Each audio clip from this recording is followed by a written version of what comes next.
Nous venons de passer l'anniversaire des 1 an de ChatGPT.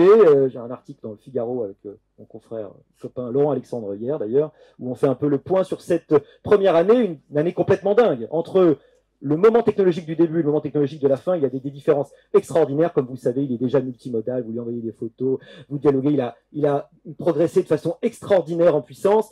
C'est une nouveauté qui est incroyable et qui fait que là où autrefois vous voyez les nouveautés, il fallait les compter en millions d'années, centaines de milliers, en centaines d'années, aujourd'hui la nouveauté, les différences réelles, elles se comptent en mois et même probablement plutôt en semaines, si ce n'est en jours. Il y a peut-être en réalité, quand on suit un peu, il n'y a pas une journée qui n'apporte pas de nouveautés absolument folles. C'est complètement dingue. En fait, 99% du temps de l'humanité, c'était, il faut se souvenir, un monde stable. Vous mourriez dans le monde dans lequel vos ancêtres étaient nés.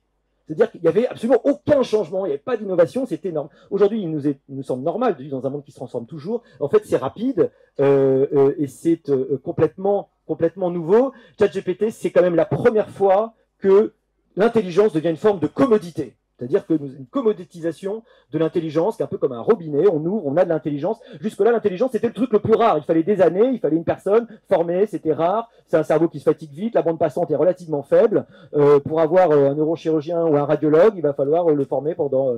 le gars, il a environ 30-35 ans quand il arrive à maturité. Là, en quelques secondes, évidemment, si on prend le cas de la radiologie, vous allez complètement exploser les capacités humaines.